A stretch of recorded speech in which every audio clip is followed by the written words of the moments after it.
Hi friends, ഇന്നൊരു പനീർ മസാലയാണ് കേട്ടോ ഉണ്ടാക്കുന്നത്. അപ്പോൾ അതിന് വേണ്ടിയിട്ട് ഞാൻ 2 സബോള എടുത്തിട്ടുണ്ട്, ഇഞ്ചി, വെളുത്തുള്ളി, പച്ചമുളക് എടുത്തിട്ടുണ്ട്, ഒരു തക്കാളിയും കൂടി എടുത്തിട്ടുണ്ട്. നല്ല പഴുത്ത തക്കാളി നോക്കിയാണ് കേട്ടോ എടുത്തേക്കുന്നത്.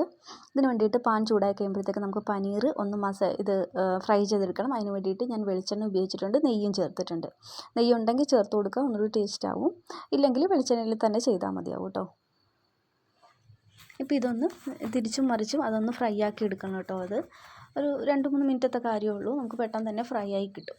ഇനി ഇതേ എണ്ണയിൽ തന്നെ ഞാൻ കോരി മാറ്റുന്നുണ്ട്. ഇതേ എണ്ണയിൽ തന്നെയാണ് നമ്മൾ കറി ശരിയാക്കുന്നത്. അതിലേക്ക് പെരിഞ്ജീരകം ഇട്ടിട്ടുണ്ട്, 2 ഗ്രാമ്പു, ഒരു പട്ട, ഒരു ഏലക്ക വലുത് കീറിയിട്ടൊക്കെയാണ്. അപ്പോൾ ഇതൊന്ന് പൊട്ടി മൂത്ത് വരുമ്പോഴത്തേക്ക് നമ്മൾ അരിഞ്ഞ് വെച്ചേക്കുന്ന ഇഞ്ചി, വെളുത്തുള്ളി, പച്ചമുളക് ഉണ്ടല്ലോ, അതൊന്ന് ചേർത്ത് കൊടുക്കാം. അപ്പോൾ ഒരു പച്ചമുളക് എടുത്തിട്ടുള്ളത് എരി ഉള്ളതാണ്, അതുകൊണ്ടാണ്. അപ്പോൾ നിങ്ങളുടെ കയ്യിലുള്ള പച്ചമുളക് നോക്കിയിട്ട് വേണം ഇടാനായിട്ട്. മുളക് പൊടിയൊക്കെ ഇടുമ്പോഴത്തേക്ക് ഞാനിപ്പോൾ കാണിക്കുന്ന അതേ അളവിൽ ഇട്ട് കഴിഞ്ഞാൽ എരിവ് കാര്യങ്ങളൊക്കെ നോക്കിയിട്ട് വേണം നിങ്ങൾ ഇട്ട് കഴിഞ്ഞാൽ കേട്ടോ ഇടണം. ഞാനെന്നല്ല, യൂട്യൂബിൽ നോക്കി ചെയ്യുമ്പോഴത്തേക്ക് അത് നോക്കിയിട്ട് വേണം നമ്മൾ ചെയ്യാനായിട്ട്, അല്ലെങ്കിൽ എരിവ് കൂടിപ്പോവും. അതനുസരിച്ചായിരിക്കണം ഇടാനായിട്ട്. അപ്പോൾ ഞാനത് മൂത്ത് വന്നപ്പോഴത്തേക്ക് അതിലേക്ക് ഒരു 2 സബോള അരിഞ്ഞ് വെച്ചേക്കുന്നത് ചേർത്തിട്ടുണ്ട്. ചെറുതായിട്ടാണ് കേട്ടോ സബോള അരിയേണ്ടത്.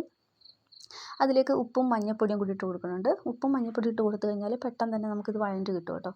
ഒന്ന് ചെറിയൊരു ബ്രൗൺ നിറം ആകുമ്പോഴത്തേക്ക് നമുക്ക് മസാലകൾ ചേർത്ത് കൊടുക്കാം. അപ്പോൾ ഇത് ബ്രൗൺ നിറമായിട്ടുണ്ട്. ഞാൻ 1 സ്പൂണ് മല്ലിപ്പൊടി ചേർത്തിട്ടുണ്ട്, 3/4 സ്പൂണ് മുളക് പൊടി, 1/2 സ്പൂണ് ഗരം മസാല, 1/2 സ്പൂണ് കുരുമുളക് പൊടി, ഇത്രയാണ് ചേർത്തേക്കുന്നത്. അതൊന്ന് വഴണ്ട് വരുമ്പോഴത്തേക്ക് നമ്മൾ അരിഞ്ഞ് വെച്ചേക്കുന്ന തക്കാളി ചേർത്ത് കൊടുക്കുന്നുണ്ട്. അത് വഴണ്ട് വന്നപ്പോഴത്തേക്ക് 2 മിനിറ്റ് ഒന്ന് വഴറ്റിയതിന് ശേഷം ചൂടുവെള്ളം ഒഴിച്ച് കൊടുക്കണം. നമുക്ക് എന്തോരമാണോ ഗ്രേവി ആവശ്യമുള്ളത് അതിനനുസരിച്ച് നമുക്ക് ചേർത്ത് കൊടുക്കാം. ഇത് ചോറിൻ്റെ കൂടെയും അതുപോലെ തന്നെ ചപ്പാത്തിയുടെ കൂടെയും നമുക്ക് സെർവ് ചെയ്യാവുന്നതാണ് കേട്ടോ. അപ്പത്തിൻ്റെ കൂടെയൊക്കെ കഴിക്കാവുന്നതാണ്. വളരെ ടേസ്റ്റി ആയിട്ട് നമുക്കിത് ചെയ്തെടുക്കാം. അതൊന്ന് തിളച്ച് വന്നപ്പോഴത്തേക്ക് ഈ സമയത്ത് ഉപ്പൊക്കെ ആവശ്യത്തിനുണ്ടോ എന്ന് നോക്കുക. കറക്റ്റായിട്ട് പാകമായ ശേഷം അതിനൊന്ന് തിളച്ച് കഴിയുമ്പോഴത്തേക്ക് നമുക്ക് പനീർ ഇട്ട് കൊടുക്കാം. പനീർ ഒന്ന് ഈ മസാലയിൽ തന്നെ ഒന്ന് നമ്മുടെ ഗ്രേവിയൊക്കെ ഒന്ന് തിക്കാകണം. ഒരു 5-6 മിനിറ്റ് അതൊന്ന് മൂടി വെച്ച് ആ മസാലയും ഉപ്പും ഒക്കെ അതിലൊന്ന് പിടിച്ച് വരണം കേട്ടോ. പെട്ടെന്ന് തന്നെ അതിൻ്റെ മസാലകളും കാര്യങ്ങളൊക്കെ നമുക്ക് പിടിച്ച് കിട്ടും. ഇപ്പോൾ കറക്റ്റായിട്ടുണ്ട്. ഇതിലേക്ക് ഞാൻ തേങ്ങാപ്പാൽ ചേർത്ത് കൊടുക്കുന്നുണ്ട്. ഇപ്പോൾ തേങ്ങാപ്പാൽ ഉണ്ടെങ്കിൽ ഇത് ചേർക്കാം, അല്ലെങ്കിൽ നട്ട്സ് ഉണ്ടെങ്കിൽ അത് ചേർത്ത് കൊടുക്കാം. നട്ട്സ് നമ്മൾ അരച്ച് ചേർത്ത് കൊടുക്കാം, അല്ലെങ്കിൽ കുറച്ച് ഒരു പിടി നട്ട്സ് എടുത്തിട്ട് അതൊന്ന് അരച്ച് ചേർത്ത് കഴിഞ്ഞാൽ ഒന്നുകൂടി വെറൈറ്റി ടേസ്റ്റി ആയിരിക്കും. ഗ്രേവി ആണെങ്കിൽ ഒന്നുകൂടി തിക്കാകുകയും ചെയ്യും ശരിക്കും. അപ്പോൾ നമുക്ക് കുറച്ചുകൂടിയൊക്കെ വെള്ളം ചേർത്ത് കൊടുക്കാൻ പറ്റുന്നതാണ് കേട്ടോ ഇത് നട്ട്സ് ആണെങ്കിൽ. അപ്പോൾ ഈ തേങ്ങാപ്പാലുണ്ടെങ്കിൽ അത് തന്നെ ചെയ്യാം, നല്ല ടേസ്റ്റിയാണ്.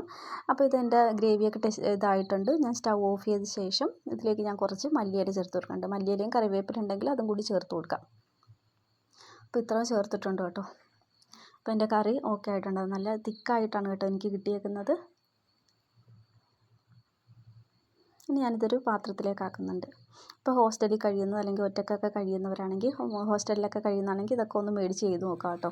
നല്ല ടേസ്റ്റി ആയിട്ട് നമുക്ക് ഒറ്റക്ക് തന്നെ ചെയ്തെടുക്കാം. നമുക്ക് അപ്പത്തിൻ്റെ കൂടെയോ ചപ്പാത്തിയുടെ കൂടെയോ ചോറിൻ്റെ കൂടെയൊക്കെ കഴിക്കാൻ പറ്റിയതാണ്. ഇതുണ്ടെങ്കിൽ നമുക്ക് വേറെ ഒന്നും വേണമെന്നില്ല. നല്ല ടേസ്റ്റി ആയിട്ട് നമുക്ക് വെച്ചെടുക്കാവുന്നതാണ് കേട്ടോ. അപ്പോൾ ഇത്രയേ ഉള്ളൂ. ഞാനിത് പാത്രത്തിലേക്ക് ആക്കിയിട്ടുണ്ട്. എൻ്റെ വീഡിയോ കണ്ട് ഇഷ്ടപ്പെട്ട് കഴിഞ്ഞാൽ ലൈക്ക് ചെയ്യുക, സബ്സ്ക്രൈബ് ചെയ്യുക കേട്ടോ. അതൊക്കെ ഒന്ന് ചെയ്ത് നോക്കുക. അപ്പോൾ ഇത്രയേ ഉള്ളൂ. ഒന്ന് സപ്പോർട്ട് ചെയ്യുക കേട്ടോ എല്ലാവരും. Thank you.